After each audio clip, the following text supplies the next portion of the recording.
안녕하세요. 법대로 맘대로 박찬계 법무사입니다. 제 영상이 유익하시다면 구독을 꼭 눌러주세요. 오늘 제목은 소멸시효 안성우 채무 일부 변제와 시효 이익 포기입니다. 대법원은 2025년 7월 24일 선고 2023-240-299 전원합의체 판결을 통해 채무자가 시효 안성후 채무를 승인한 경우 시효 완성 사실을 알고 그 이익을 포기한 것으로 추정된다는 종전후 법리를 58년 만에 변경하였습니다.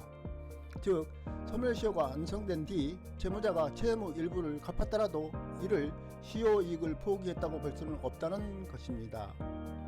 대법원 전원합의체 타수 의견은 채무자가 시효 완성 후 채무를 승인한 경우에는 시효 완성 후 사실을 알고 그 이익을 포기한 것으로 추정된다는 주정의 법리는 타당하지 않다고 하면서 시효 완성 후 소멸시효 중단 사유에 해당하는 채무 승인 행위가 있었더라도 그것만으로는 곧바로 소멸시효 이익의 포기라는 의사표시가 있었다고 단정할 수 없다는 것입니다. 서울 북부지방법원은 2026년 1월 28일 2024 가단 7960 대여금 사건의 판결에서 이 대법원 전원합의체 판결을 참조하여 소멸시효 완성 후 채무 일부 변제는 시효 이익의 포기라 볼 수 없다는 취지의 판결을 하였습니다. 나 채권씨는 김채무씨에게 2009년 12월 28일 3천만원을 송금하는 방법으로 대여했습니다. 10여 년이 지난 후 2020년 12월 5일 나씨는 김씨에게 1억원을 같은 방법으로 빌려주었습니다. 한편 김채무씨는 2021년 8월 7일 나 채권씨에게 2009년 12월 28일에 빌린 돈 중 일부인 1천만원을 변제했습니다. 이에 대하여 법원은 판결 이후에서 특별한 사정이 없는 한 김채무씨는 나 채권씨에게 2009년 12월 28일자 대여금 2천만원, 2020년 12월 5일자 대여금 1억원 및 각 이에 대한 지연 손해금을 지급할 의무가 있다고 하면서 그런데 김채무씨는 2009년 12월 28일자 대여금 채권이 시효로 소멸되었다고 항변한다. 살피건대 2009년 12월 28일자 대여금 채권은 변제기의 정함이 없으므로 대여일로부터 소멸시효가 진행한다고 봄이 타당한 바 나 채권시 이 사건 소는 그로부터 10년이 경과한 후인 2024년 9월 13일에 제기되었음이 기록상 명백하므로 2009년 12월 28일자 대여금 채권은 이 사건 소 제기 전에 이미 시효로 소멸하였다고 할 것이니 김채무씨의 이 항변은 이유 있다. 이에 대하여 나 채권씨는 김채무씨가 2009년 12월 28일자 대여금 채권 후 시효 완성 후인 2021년 8월 7일 자신에게 1천만원을 변제하여 시효 이익을 포기하였다고 재항변한다.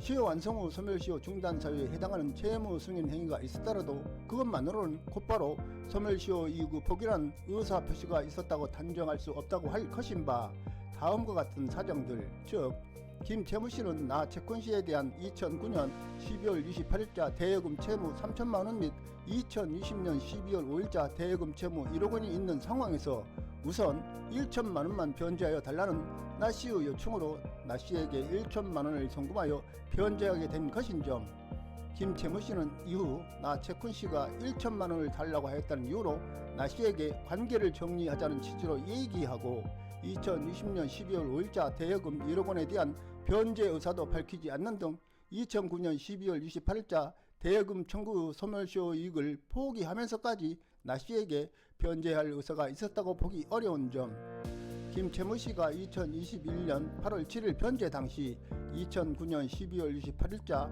대여금 채권 후 시효 완성 사실을 알면서도 시효 이익을 포기하는 의사 표시를 하였음을 인정할 메시지 등의 증거가 없는 점 등을 종합하여 보면 김씨가 2009년 12월 28일자 대여금 채권 후 시효 완성 후에 시효 이익을 포기하였다고 할 수 없으므로 나씨의 이 재항변은 이유 없다. 나 채권씨에게 2020년 12월 5일자 대여금 1억원 및 이에 대하여 이 사건 소장 2번 송달일 다음날인 2024년 12월 6일부터 김씨가 그 이행 의무 존재 여부나 범위에 관하여 항쟁하는 것이 타당하다고 인정되는 이 판결 선고일은 2026년 1월 28일까지는 민법이 정한 연 5%, 그 다음날부터 다 갚은 날까지는 소송 촉진 등에 관한 특례법이 정한 연 12% 각 비율로 계산한 지연 손해금을 지급할 의무가 있다고 판시하였습니다. 한편 이 대법원 전원합의체 판결 후 사실관계는 채무자 A씨는 채권자 B씨로부터 4차례에 걸쳐 총 2억 4천만 원을 빌렸다. 이후 1, 2차 차용금 이자 채무는 이미 소멸시효가 완성돼 더 이상 갚을 의무가 없었다. 그럼에도 A씨는 B씨에게 채무 일부인 1,800원을 변제했다는 것으로 이 서울 북부지법 판결의 사실관계와는 다른 부분이 있습니다. 김 채무씨 1차 채무 3천만 원은 시효로 소멸했고 2차 채무인 1억 원은 시효 완성 전이므로 이를 변제할 의무가 있음은 명백합니다. 그렇다면 김씨가 나씨에게 이미 변제한 1천만 원의 성질은 무엇일까요? 2차 채무 1억 원 중의 일부를 변제한 것일까요? 그것은 아님이 명백합니다. 왜냐하면 판결 주문에 1억 원과 이자 및 지연 손해금을 지급하라고 적혀있기 때문입니다. 그런데 나 채권씨가 김 채무씨로 받은 1천만 원은 부당이득은 아닙니다. 즉 채무가 시효로 소멸하였으므로 나씨는 판결을 통해 강제 집행을 할 수 없을 뿐 김씨가 자진하여 갚으면 유효한 변제가 되는 자연채무인 것입니다.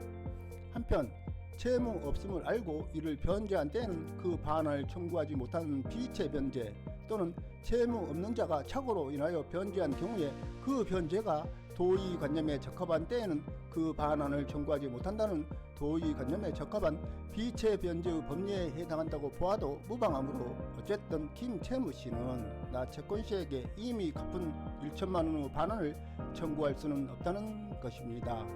오늘은 여기까지입니다. 감사합니다.